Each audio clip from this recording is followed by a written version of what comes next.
In 1977, a black pastor from a small Arkansas town vanished without a trace, leaving the religious community with only lingering speculations about what had happened. But 25 years later, a logger clearing a remote section of the forest unearthed something shocking beneath an old tree stump, a secret that was never meant to be found. Marcus Freeman, now 42, sat alone in his small apartment early on a Friday morning in a quiet town near the Ozark Mountains, Arkansas. The faint hum of the television filled the silent room. With a sigh, he reached for the remote and began flipping through channels, faces flickering across the screen. It was early in the morning, and regular programming had not yet begun. He stopped on one channel where a religious program came into view, a preacher delivering a sermon. The soft glow of stained glass windows behind him, hymns softly playing in the background. Marcus paused, watching for a moment. The preacher's passionate words reminded him painfully of his father, Reverend Elijah Freeman, whose voice once filled a similar kind of service. A bitter ache settled in Marcus's chest. It had been 25 years since his father vanished without a trace, a silence that had hollowed out his faith and hope. He turned away from the screen, unable to face the prayers and sermons that once brought him comfort.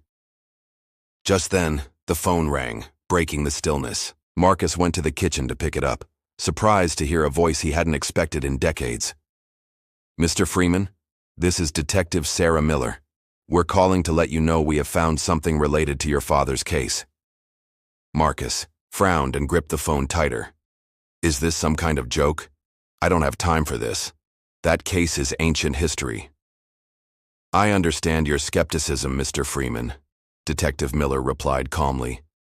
"But I can assure you this is not a fake call. Just this morning in the forest, a logger found a vintage Adidas bag containing a pastoral robe and a Bible with your father's name." Marcus's heart skipped a beat. After all these years, evidence. "A Bible with my father's name?" "Yes, sir. We'd like you to come to the location to identify these items. I'm sending officers to pick you up now if that's all right." "Of course," Marcus said, his heart beating faster. "I'll be ready." After hanging up, he quickly changed into proper clothes, his mind racing with possibilities. As he passed through the living room, he glanced at the church program, still playing on the TV, and felt a pang of guilt for his bitter thoughts just moments ago. He had once been deeply religious when his father was alive, but ever since his father had disappeared, he had given up hope on religion. When the police arrived, he turned off the TV, answered the door, and followed the officers to their car. The drive was mostly silent as they headed out of town. It was about 15 minutes from the small town, and as they ventured deeper into the forest, Marcus wondered how deep and isolated their destination could be, and how the bag had ended up so far from civilization. When they arrived at the site, he saw that police and workers had crowded the place. Yellow tape cordoned off the area, and officers photographed the tree stump and surrounding soil. Detective Sarah Miller greeted him as he approached. She was a woman in her early 50s with sharp eyes and a professional demeanor. "Mr. Freeman, thank you for coming.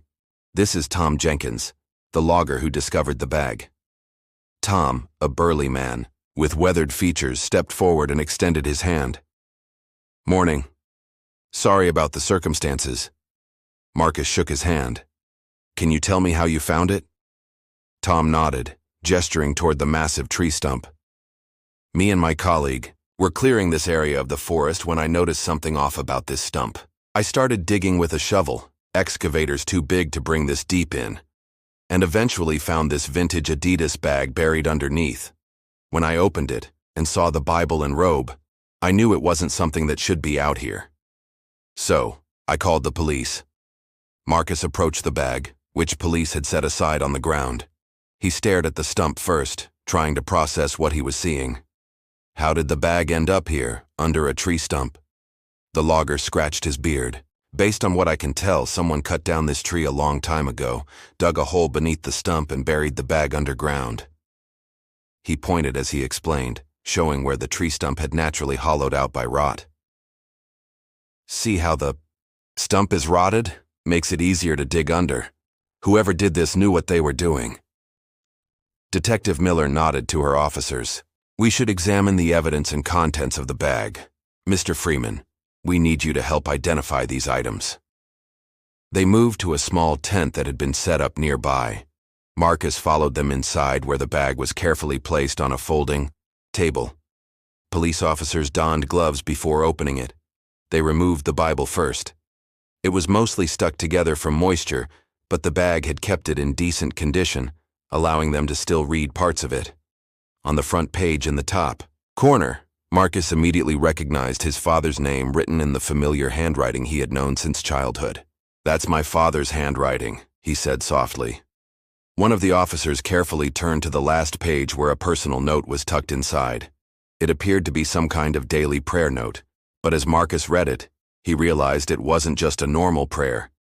The words spoke of a plea to God to stop suffering, asking why there was so much evil in the world and for help to win against people who try to get me away from God. Marcus's throat tightened. "That's definitely my father's handwriting. It's distinct and deep. I remember it clearly from when he taught me about Christianity in his study." Next, they examined the robe. Detective Miller handled it carefully. "We know it's been buried since 1977, but now we have access to DNA testing. Because we're in a small rural town, we'll need to send the evidence to state or federal labs due to equipment limitations here." Marcus inspected the robe, running his fingers over the fabric. "I think this was indeed my father's. The size is right." He looked up at the detective. "I agree about the DNA testing." A troubling thought occurred to him. "Do you think someone did this to my dad, killed him?" Detective Miller inspected the robe carefully. "There's no apparent trace of blood here. If someone had killed your father and hidden these items, we would typically see evidence suggesting homicide. But all evidence from the past showed no leads pointing to murder." She looked at him sympathetically. "Perhaps your father was a troubled man and took his own life or just disappeared, leaving his identity as a pastor behind and burying it in these woods." Marcus shook his head firmly. "No, my father was no coward. He would never have done this. And if he just wanted to get away, either by running away or suicide, why would he travel so deep into this forest just to bury the bag?" He paused, looking at the Adidas bag. "I never saw my father own this bag. He was a simple man. He wouldn't have bought something like this." Tom Jenkins nodded in agreement. "It's not a quick task to dig underground this deep and bury a bag this size, especially under a tree. Just look at the size of those tree roots. Even in its decayed state, it would take a single man working alone a great deal of effort and a long time to finish the job." Detective Miller considered this. "We'll keep all this in mind. Were there people in the community, either in town or at your father's church, who didn't like him?" Marcus sighed heavily. "What can you expect? This is the Ozarks, and back then racial tensions were very real in this small religious town. My father was a faithful minister, though, and he never would have wronged anyone intentionally." The detective nodded. "We'll review the case and evidence from the past again. For now, we'll keep our options open." As police secured the evidence, Marcus asked if they could send him photographs of what they found. One officer explained that once processed, they would provide copies of all documentation and evidence photos. Detective Miller then permitted Marcus to return home. She turned to speak with Tom Jenkins about limitations on their work in the area now that it was an investigation site. An officer escorted Marcus back to where the car was parked, and they began the drive back to town. The officer drove him home, and when Marcus reached his apartment, instead of going inside, he headed straight to his father's study. The modest house where he grew up had long since been sold, but Marcus had kept his father's most personal belongings, including the contents of his study, which he had set up in a spare room of his apartment. He began to look at the shelves first, searching for his father's sermon notes. He collected them carefully. His father had kept a very neat collection, all arranged on the shelf. Even now they were gathering dust, but remained well preserved despite the yellowing pages. Marcus thought about how young he had been back then when he first went through these sermon notes.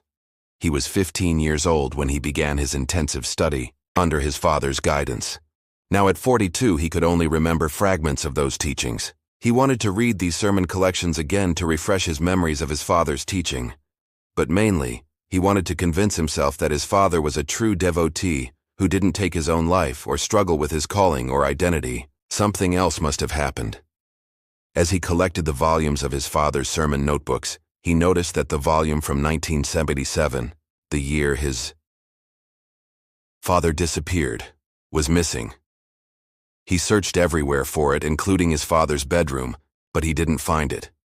Instead, in one of the cabinets close to his father's bed, Marcus found another collection of his father's personal diaries.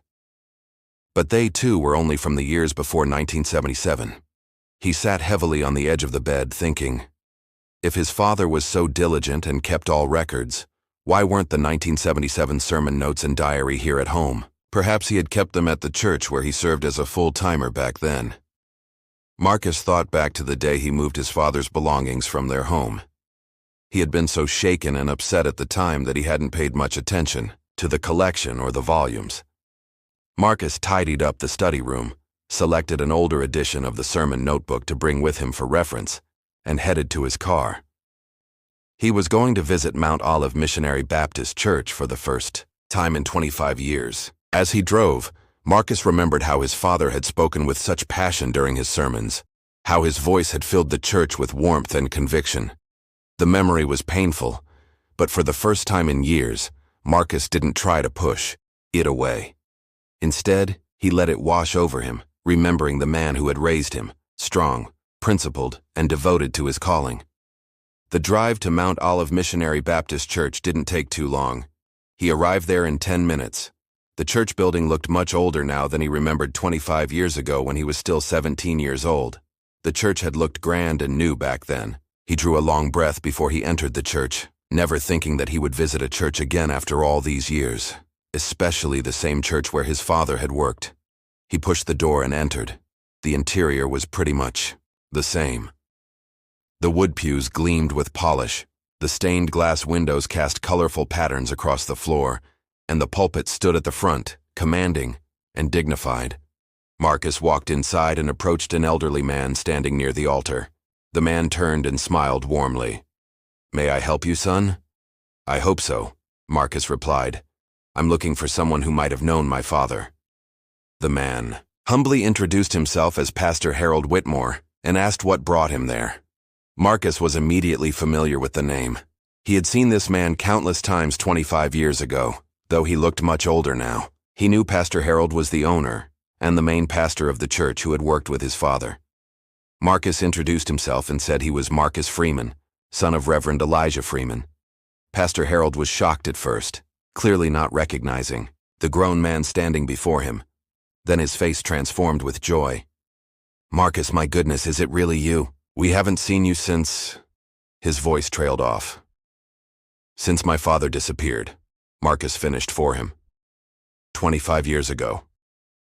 Pastor Harold nodded solemnly. "How are you doing these days? We've missed you around here."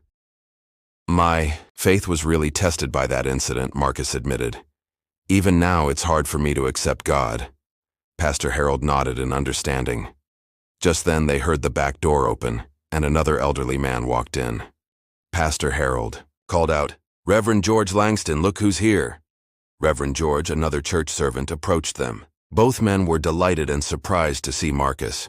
They asked what brought him back after all these years. Marcus explained about the discovery in the dense forest and how police suspected his father might have taken his own life or abandoned his ministry. "I'm seeking guidance," Marcus said.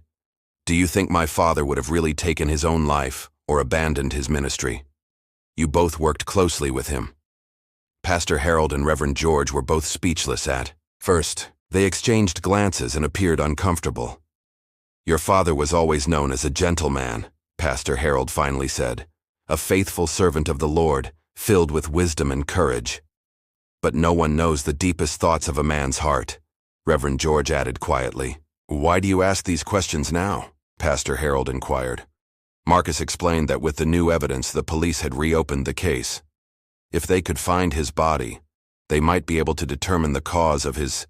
He swallowed hard. "Technology has come a long way since then. DNA testing and forensic methods are much more advanced now." Harold and George exchanged another glance. We would never think of your father as a troubled man, Harold said slowly. But in the last days before he was gone, we noticed he had spent more late hours in his office at the church, often praying in anguish. When anyone asked him about it, George added, he would say he was doing deep devotion and prayers. Marcus nodded, then told them his real intention for visiting. I'm looking for the missing volume of my father's Sunday sermon notes and his personal diary for the year 1977. He showed them the older volume he had brought with him from home. It should look something like this. Dad kept his records using the same brand of notebook up until that year, but the 1977 volume is missing. His personal diary from that year is gone too, though I have all the others at home. Harold and George examined the notebook Marcus had brought. We never really saw these, Harold said. If we had, we would have given them to you or the police back then. Let's have a look anyway, George suggested. They went to the church office, which had once been his father's but was now used by Reverend George. They checked the bookshelves and cabinets but found nothing. Then they decided to check the library too, spending almost an hour searching through shelves, drawers, and storage boxes. As they searched, Marcus placed his reference notebook on a library table focused on the task at hand. The search yielded nothing. No trace of the missing volumes could be found. In the end, Marcus thanked them and apologized for troubling them. I appreciate your help, even if we didn't find anything. Before leaving, Marcus knelt at one of the pews and prayed, feeling awkward toward God after so long. If you're really alive and rose from the dead 2,000 years ago, guide me to at least know what happened to my dad. Then he walked out of the church and went back to his car, unaware that in his haste and distraction, he had left his father's old sermon notebook behind on the library table. As he was driving home, Marcus was deep in thought. He still hadn't realized he'd forgotten his father's notebook at the church. Instead, his mind was fixed on the pastor's words about his father's last days, how he had spent most of his time at church in deep prayer and devotion, groaning in what sounded like spiritual anguish. Could it be that his father had indeed taken his own life or abandoned his life in ministry? Maybe it was because of his mother. She had passed away in 1976, a year before his father's disappearance, and it had hit both of them hard. The grief had been crushing, especially for his father. Marcus made a sudden decision. Instead of going home, he turned his car toward the cemetery where his mother was buried. It wasn't too far from town, just at the outskirts. He stopped at a flower shop across the street from the cemetery and bought a modest bouquet. The shopkeeper, an older woman with kind eyes, wrapped the flowers carefully. Special occasion? She asked. Just visiting my mother, Marcus replied. It's been too long. The cemetery was quiet in the late afternoon. Rows of headstones stretched across the well-maintained grounds, shaded by ancient oak trees. Marcus walked slowly along the familiar path to his mother's grave, memories washing over him with each step. He found her headstone, Sarah Freeman, beloved wife and mother, and gently laid the flowers before it. Then he sat on the grass the way he used to as a teenager after both his parents were gone. Hi, Mom, he said softly. It's been a while. He told her about the discovery in the forest, about the Bible in the robe, about his visit to the church. He spoke as if she could hear him, finding comfort in the one-sided conversation. I don't know what happened to Dad, he admitted. All these years I've been angry at him, at God, at everything, but now I just want to know the truth. As he sat there, Marcus suddenly heard the sound of someone crying. It sounded like a little boy. He got up and walked toward the source of the sound, finding a young boy sitting and leaning against a tree a few rows away. Hey there, Marcus said gently, approaching slowly so as not to frighten the child. Are you okay? The boy looked up, his face streaked with tears. He couldn't have been more than 10 years old. What's your name? Marcus asked. The boy sniffled. Robbie. Robbie Hark. Where are your parents, Robbie? The boy didn't answer at first, then pointed to a nearby grave. Marcus's heart sank. Is someone with you? A guardian? Robbie didn't answer. Marcus looked concerned. I can help drive you home if you need. Please, not home, the boy said, his voice quivering. They don't like me there. My aunt and uncle. The words struck a chord with Marcus.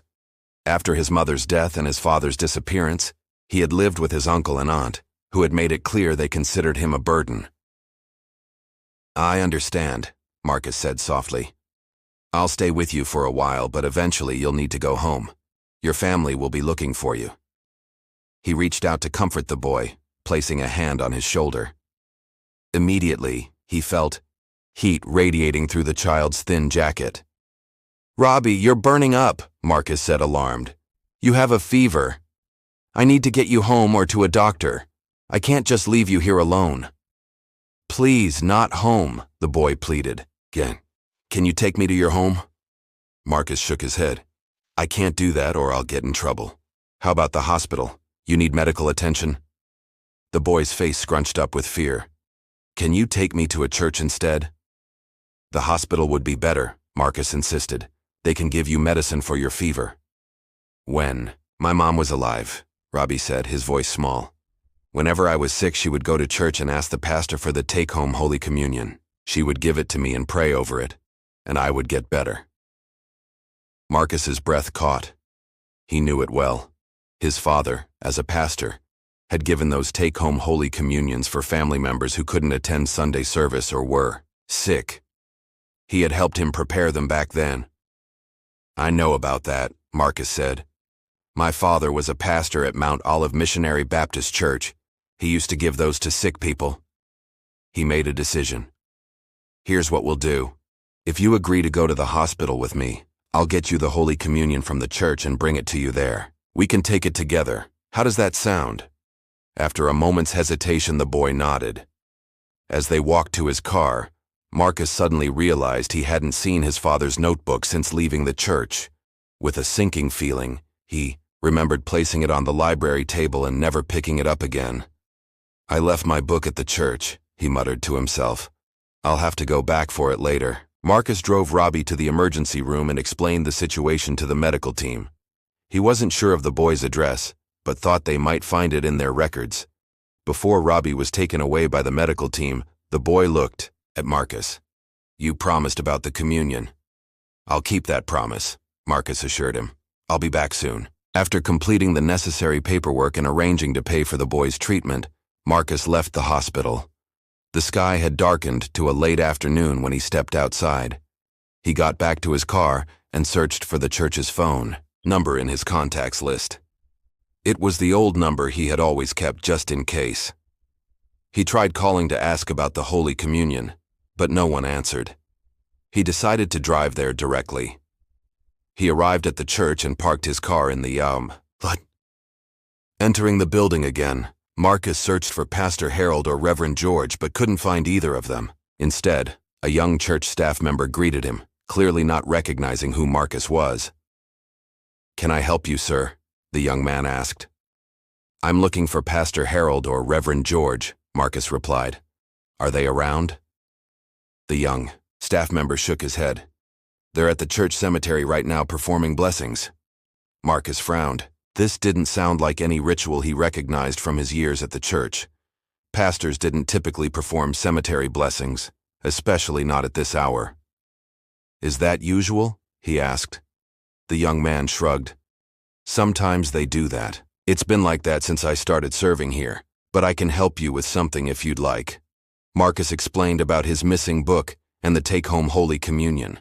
I was here earlier today talking with Pastor Harold and Reverend George, but I left my book in the library. Also, I need a take-home Holy Communion for a sick boy in the hospital. The young staff member seemed to believe him without question. I can help you with both. Let's check the library first. They walked to the church library, and Marcus was relieved to see his book still on the table where he had left it. He picked it up, noticing that the piles of books from their earlier search had been neatly returned to the shelves. As he glanced around the library one last time, he noticed a book on the top shelf that appeared to have been recently disturbed. It wasn't pushed in properly, teetering dangerously close to the edge. I should fix that before it falls and hurts someone, Marcus said, reaching up. The young staff member started to protest, saying he would take care of it later, but Marcus was already stretching to reach it. Being tall, Marcus easily grasped the book, but it was unexpectedly heavy. It slipped from his fingers and fell to the floor with a thud, pages splaying open. "I'm sorry," Marcus said, bending to retrieve it. As he picked it up, he noticed the title, Church Financial Management and Stewardship. What caught his eye, however, was the familiar handwriting in the margins, his father's handwriting. "Is this book available to borrow?" Marcus asked, trying to keep his voice casual. The staff member looked uncertain. "We need to check it out properly if you want to borrow it." Of course. After the young man recorded the loan in Adidas, the church library log book, they exited the library. The staff member then asked Marcus to wait while he fetched the communion from the sacristy. "May I come with you?" Marcus asked. "I used to help in the sacristy when my father, Reverend Elijah Freeman, served here." The young man looked uncomfortable. "I'm sorry, sir. I've heard about Reverend Elijah Freeman, but we can't let anyone into the sacristy." Marcus nodded in understanding. "Of course." He waited in the hall, opening the financial book he had borrowed. There were numerous passages highlighted and annotated in his father's distinctive handwriting. One section was particularly heavily marked. "God sees how we handle his money. This isn't just bookkeeping. It's about trust and integrity. Church funds are sacred trusts, and leaders must be beyond reproach in their handling of these resources." In the margin, his father had written, "Accountability to God first, then to the congregation." As Marcus turned the pages, he noticed something else, what appeared to be the faint impressions of erased pencil marks. His father had always pressed hard when writing with pencil, leaving deep indentations in the paper. Tilting the page to catch the light, Marcus could make out two names that had been circled and then erased: Harold Whitmore, George Langston, both with question marks beside them. Several sentences about church fund embezzlement were heavily underlined with notes about dealing with financial impropriety in Christian ways and with grace but firmness. Marcus closed the book, his mind racing.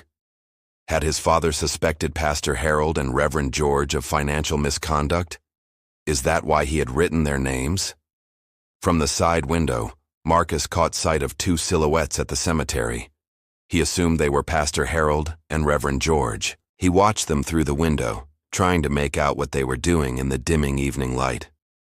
The young staff member returned with the take-home communion set in a small cloth bag. "Here you are, sir." "Thank you," Marcus said, accepting it gratefully. "By the way, do you know exactly what Pastor Harold and Reverend George are doing at the cemetery? I can see them from here." The staff member glanced out the window. "Just blessing the graves as I mentioned. They should be finishing up soon. I was in the cellar cleaning before you came, so I'm not entirely sure when they started." Marcus nodded, thanking him again for his help, and left the church. His father's sermon notebook and the borrowed book tucked under one arm, the communion set in his hand. As he stepped outside, he couldn't shake the feeling that Mount Olive, Missionary Baptist Church, was hiding a secret. Outside the church, Marcus initially headed toward his car, but then decided to greet Pastor Harold and Reverend George before leaving. He wanted to thank them again for their help earlier, and perhaps gauge their reactions to his return visit. He walked toward the cemetery, which was separated from the church by a small grassy area. As he got closer, he began to make out more details in the fading evening light. What he saw made him stop in his tracks. Reverend George was shoveling soil onto a mound while Pastor Harold stood nearby holding what appeared to be a bag. Neither man noticed Marcus approaching. "Good evening," Marcus called out, deliberately making his presence known before getting too close. Both men jerked their heads up, clearly startled. In the dim light, their faces showed unmistakable shock when they recognized Marcus. "Marcus!" Pastor Harold's voice was higher than usual. "What are you doing back here?" "I apologize for surprising you," Marcus said, walking closer. "I came back to get my book that I left in the library and to pick up a take-home. Communion for a sick child at the hospital." He gestured toward the shovel in George's hand. "What are you doing out here at this hour?" The two men exchanged quick glances. Pastor Harold cleared his throat. "We were just," he began, "blessing the graveyard." Reverend George cut in, "when we noticed this old grave for a deceased dog from the congregation." Pastor Harold nodded vigorously. "Yes, and we got permission from the owner to move the remains because, as you can see, the church cemetery space is becoming crowded. We need to make room for future burials." Marcus looked from one man to the other, then at the freshly disturbed soil. Their explanation struck him as bizarre and implausible. Moving a pet's grave, making room in a cemetery at this hour, but he didn't challenge them directly. "I see. Sorry for disturbing you. I just wanted to let you know I had come back from my book." Pastor Harold's eyes fixed on the financial book under Marcus's arm. "Is that another book you took from the library?" Marcus nodded. "Yes, it fell from the top shelf while I was there. I noticed my father's handwriting inside and decided to borrow it. The young staff member helped me check it out properly."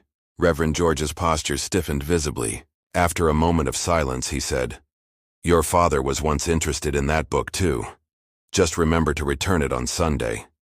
"Of course," Marcus replied. "I should go now. I promised the boy at the hospital I'd bring him communion." He excused himself and walked back to his car, feeling the men's eyes on his back the entire way. Once inside his vehicle, he watched through the window as Pastor Harold and Reverend George remained standing in the same spot, heads close together, in what appeared to be intense discussion. Their body language was tense, nothing like the calm demeanor of men performing routine cemetery maintenance. Marcus started the engine but didn't immediately drive away. Instead, he continued watching them, his suspicions growing by the minute. He was about to leave when his phone rang. It was the hospital. "Mr. Freeman, this is Nurse Jenkins from County General. The boy you brought in is asking for you. His family has arrived as well." "Thank you," Marcus replied. "Please tell him I'm on my way back."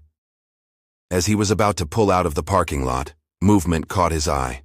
Reverend George was loading the shovel and a bag into the back of his car, which was parked on the other side of the cemetery under a streetlight. The Reverend climbed into his vehicle and quickly drove away, exiting the cemetery from another access point.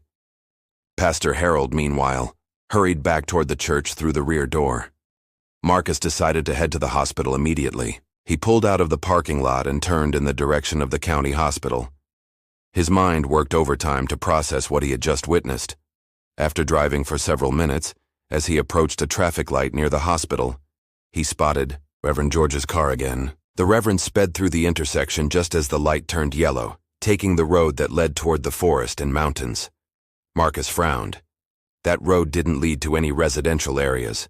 It only went to the wilderness areas and mountain roads.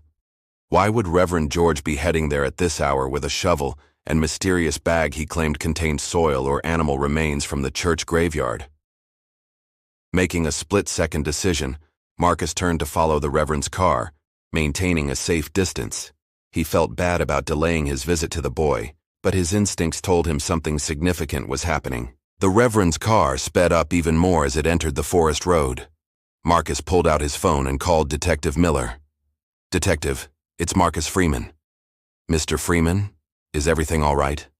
"I'm not sure," Marcus replied, keeping his eyes on the taillights ahead.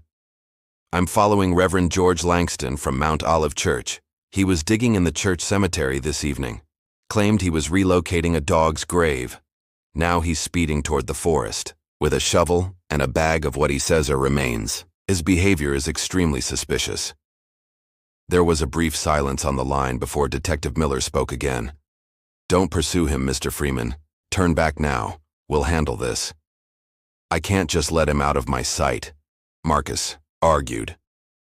"He could be in danger or doing something tied to my father's case. I have reason to believe that could be what's going on." "Yes, I know it's confusing, but I won't turn back until your officers catch up to us." "Detective," Miller sighed audibly, "if you insist on continuing, maintain a safe distance and do not engage with him under any circumstances.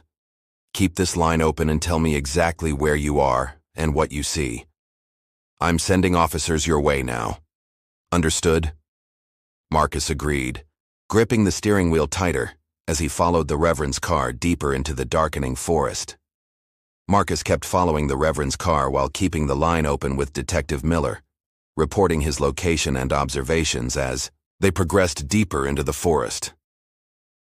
"We're on Mountain View Road now," Marcus said, heading northeast about 5 miles from the town limits. As he drove, he shared what he had discovered at the church: the book with his father's erased handwriting, the notes about financial misconduct, the strange behavior of the pastor and reverend. Questions were piling up.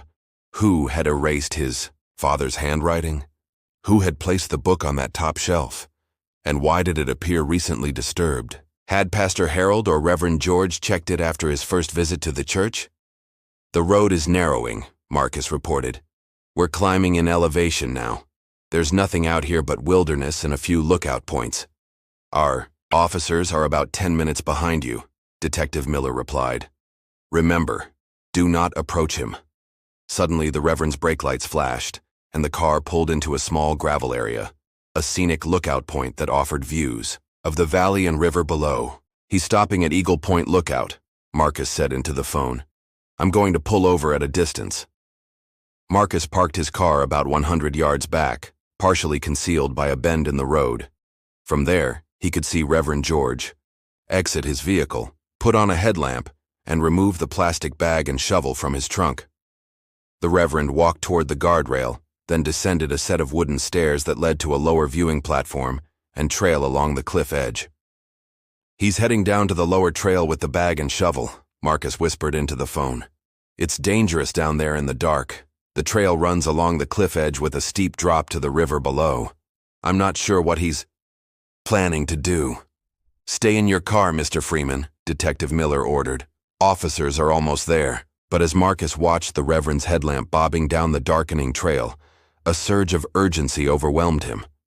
The only reason George would head to the lower platform was to get as close as possible to the cliff's edge. And with a bag and shovel in hand, the most logical conclusion was that he intended to dispose of something, whatever it was in the bag, by throwing it into the chasm below. "I need to know what he's doing, what's in that bag, and what he plans to do with it," Marcus said. "I'm going to try to stall him until your officers get here." Ignoring Detective Miller's protests, Marcus grabbed a flashlight from his glove compartment and quietly exited his car. He moved swiftly but cautiously toward the lookout point, following the beam of the Reverend's headlamp down the wooden stairs. "Reverend George," Marcus called out when he reached the lower platform. The Reverend spun around, his headlamp momentarily blinding Marcus. When the light shifted, Marcus could see the shock and anger on the older man's face. "What are you doing here?" George demanded. "Have you been following me?" "I saw you speeding out of town and got concerned," Marcus said, moving carefully along the trail toward him. "It's dangerous out here at night." "What are you doing with that bag?" "You said it contained remains from the church cemetery." The Reverend didn't answer. A heavy silence fell between them, broken only by the distant sound of the river far below. "You know, don't you?" Reverend George finally said, his voice low and tense. Marcus was still confused, the puzzle pieces not quite fitting together in his mind. "No." "What?" "Do not pretend," the Reverend snapped, the wail of police. Sirens suddenly cut through the night air. Reverend George's eyes widened. "You called the police?" he gasped. The plastic bag dropped from his hand, landing with a thud on the wooden trail. As it hit the ground, something solid inside made a distinct noise that soil or animal remains wouldn't make. Taking advantage of the Reverend's shock, Marcus lunged forward and grabbed the bag. Looking inside, he saw it contained not only soil from the grave, but also 2 books covered in grave dust. Even in the dim light, he recognized them immediately, by their covers: his father's sermon notebook from 1977 and his personal diary, exact matches to the other volumes he had at home. "You hid these from me?" Marcus asked, anger rising in his chest. "You wanted to get rid of them. And those weren't dog remains at the cemetery, were they? They were my father's, weren't they? You were going to throw his remains off this cliff into the river below with the rest of the evidence." Police cars pulled into the lookout area, their flashing lights illuminating the scene in pulses of red and blue. Detective Miller's voice called down from above. "Police, stay where you are." Reverend George looked wildly from Marcus to the approaching officers. With a sudden movement, he climbed over the safety fence that separated the trail from the cliff edge. "No!" Marcus shouted, dropping the bag and rushing forward. "Don't do this! This is better than facing arrest and shame." The Reverend muttered, preparing to jump. Marcus grabbed for him but missed. As Reverend George leaned forward into the abyss, two officers who had raced down the stairs lunged forward and caught his arms, pulling him back despite his struggles and pleas to let him go. "You won't meet your God's judgment so fast," one officer said as they dragged him back over the fence. "You'll face the judgment of the world first." Detective Miller radioed for backup to arrest Pastor Harold at the church, suspecting he was also involved. Officers secured the scene, collecting the bag and its contents as evidence. Reverend George was read his rights and placed in a police car. Detective Miller approached Marcus, who was still shaking from the confrontation. "I told you not to. Approach him," she said sternly. But her expression softened seeing his distress. "But I understand why you did. We need you to come to the station to identify these items properly." Marcus nodded, still processing what had just happened. He would have thrown my father's ashes and remains away if I hadn't been here. He paused. Then, after he calmed himself, he added, "I have one favor to ask. Could someone call the hospital and let the nurse know I'll be late visiting the boy? I promised I'd return with the communion." "We'll make sure they get the message," Detective Miller assured him. As they climbed back up to the parking area, Marcus looked back at the cliff edge, thinking how close they had come to losing critical evidence, and perhaps the final answers about what had happened to his father 25 years ago. They drove back to the police station, Marcus following the police cars. At the station, he saw Reverend George being processed for booking, and to his surprise, Pastor Harold was already there in handcuffs as well, being led to a holding cell. Detective Miller took Marcus to a conference room where the evidence was being carefully laid out on a table. The two books, the 1977 sermon notebook and his father's personal diary, the church finance textbook Marcus had borrowed, the grave soil, which contained bone fragments and what appeared to be part of a human skull, and the shovel. Marcus stared at the bone fragments in horror.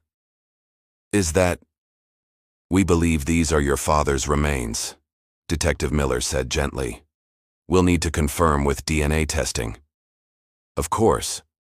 Marcus felt lightheaded, but managed to stay composed. "What happens now? We need your statement about what you've observed today, and we'll need you to formally identify these items as potentially belonging to your father." For the next hour, Marcus gave his statement, recounting everything from the morning's call about the discovery in the forest to the confrontation at Eagle Point Lookout. He explained his suspicions about financial impropriety at the church based on the notes in the finance book. Meanwhile, forensic technicians were carefully examining the evidence. One officer approached with the personal diary, handling it with extreme care. "This has suffered major damage," the technician explained. "The leather cover has severe deterioration, cracked and rotted from years underground. The paper inside has swelled and stuck together into a solid pulpy block in many places. There's extensive mold and mildew damage turning sections black. It's extremely fragile." "Can you read any of it?" Detective Miller asked. "It's a miracle it's not completely gone," the technician replied. "We're handling it delicately, but we can make out some faint handwriting among the broken and rotted pages. Using specialized tools, they carefully separated a few pages that were less damaged." Marcus leaned in to see his father's handwriting, faded but still discernible. "Cannot ignore this any longer. The missing funds are now over $10,000. When confronted privately, Harold and George denied everything, but the evidence is undeniable.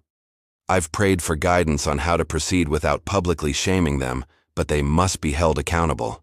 It's honestly a miracle this page survived in such condition," one officer remarked. "And the fact that the finance book was just sitting there on the top shelf of the church library. Harold or George must have thought it was safe, especially after erasing their names from the page. This really feels like divine intervention.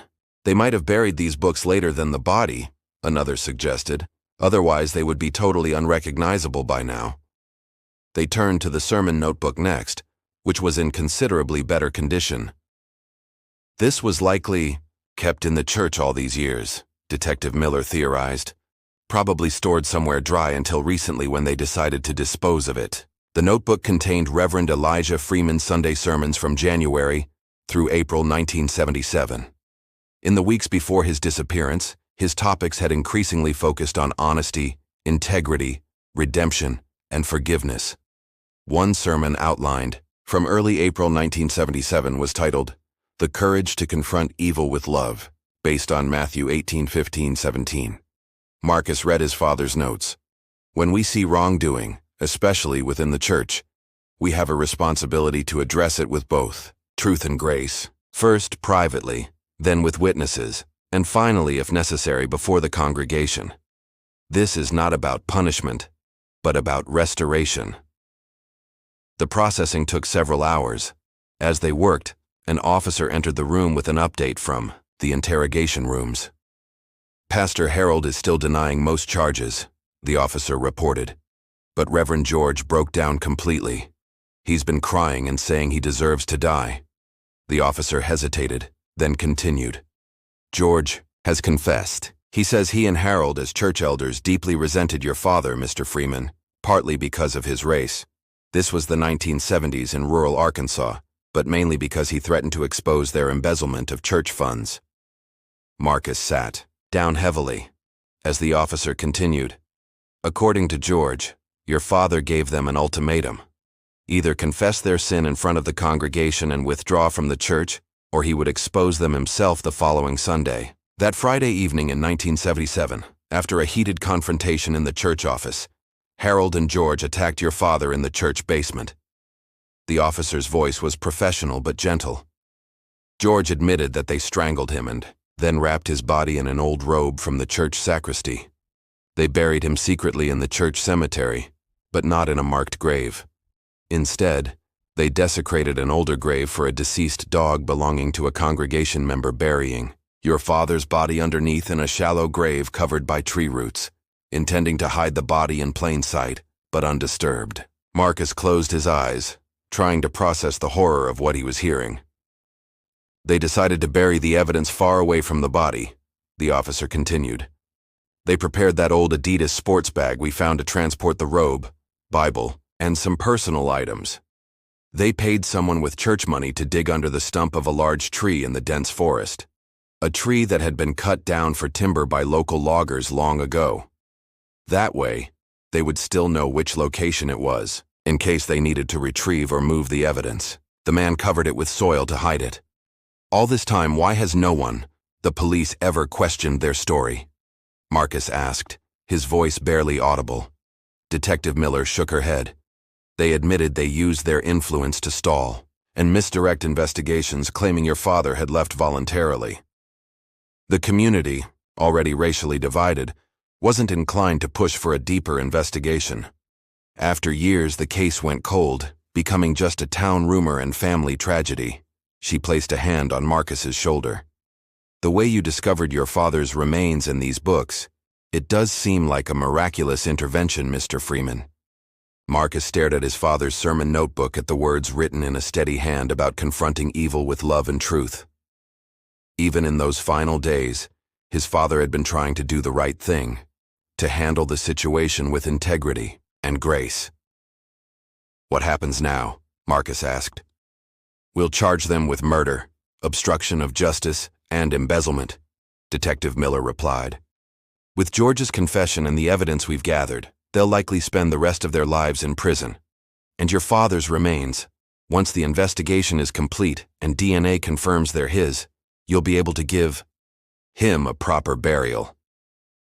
Marcus nodded, grateful at least that after 25 years his father would finally rest in peace, his name cleared of any suspicion of abandonment or suicide. "Divine intervention," he murmured, looking at the evidence spread before him. "Maybe so." After finishing at the police station, Marcus left for the hospital. The sky had long since darkened to full night, and visiting hours were technically over. But the nursing staff made an exception when he explained the circumstances.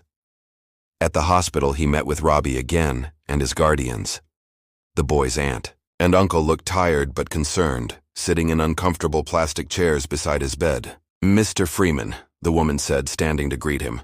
"Robbie told us what you did. Thank you for bringing him here." Marcus introduced himself properly, and to his surprise, the guardians recognized his name. "Freeman, like the pastor who disappeared years ago?" the uncle asked. Marcus nodded. "That was my father." "I thought the name sounded familiar," the man said. "That case was big news around here, even years later." Robbie was sitting up in bed, looking better than he had at the cemetery. His fever had come down with medication, though he still looked pale. "Where have you been?" the boy asked, his voice stronger than before. "I was waiting for you." Marcus sat on the edge of the bed. "I'm sorry I'm late, Robbie. Something important happened and I had to help the police." "Are you a police officer too?" Robbie asked, wide-eyed. Marcus smiled. "No, just someone who was in the right place at the right time." He took out the communion set that the young church staff member had given him hours earlier. Robbie's aunt looked skeptical. "There's no pastor here to lead us in the ritual," she said. Marcus met her eyes. "Even though I am not a pastor and not a perfect man, just a sinner with a lot of flaws, our faith is enough. God is real, and He is always present, watching over our lives." The aunt's expression softened, and she nodded. With careful reverence, Marcus opened the communion set and placed the elements on the tray table that swung over Robbie's bed. He spoke the familiar words of institution that he had heard his father speak hundreds of times. He broke the bread and gave pieces to Robbie and his guardians, taking a piece for himself as well. He poured the grape juice into small cups and distributed them. As they took communion together in that quiet hospital room, Marcus felt something shift inside him. A weight lifting, a light returning after 25 years of darkness. After they finished, Robbie looked at him curiously. "Will I see you again?" "I think so," Marcus replied. "Maybe not long after this, if you and your aunt and uncle want to visit Mount Olive Baptist Church. I have a feeling they might need some help there in the coming days." Robbie smiled and reached out for a hug. "I want to be a kind man, like you when I grow up," he whispered. As Marcus left the hospital later that night, he found himself offering a prayer of thanks. The first sincere prayer he had prayed in 25 years. He admitted that he had been wrong to resent God all this time. He reflected on how the day had unfolded, how a sick boy in a cemetery had inadvertently led him back to the church, how his forgotten notebook had given him reason to return, how each seemingly small decision had led him closer to the truth about his father. God had used this little boy unknowingly, and because Marcus had decided to serve and help even in the midst of his own pain, God had opened the way that led him to discover the truth about his father's fate. He thought about how evil plans and cover-ups had persisted for decades, but in the end, truth and goodness had triumphed. The God his father had served faithfully had not abandoned him after all. Marcus drove home under a sky filled with stars, making plans in his mind. Once the investigation was complete, he would give his father a proper burial and memorial service. He would reconnect with the congregation at Mount Olive, many of whom had probably never known the truth about their beloved pastor's disappearance. And perhaps, just perhaps, he might find his own way back to faith, not despite his father's tragedy, but because of the integrity and courage his father had shown in his final days. As Marcus pulled into his driveway, he looked up at the night sky and whispered, "Thank you for not giving up on me even when I gave up on you."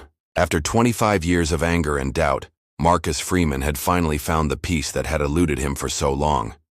His father was gone, but the truth had been revealed. Justice would be served, and remarkably, faith had been restored. Thanks for sticking with the story until the end. If you enjoyed it, give this a like and share if you haven't already, and subscribe for more.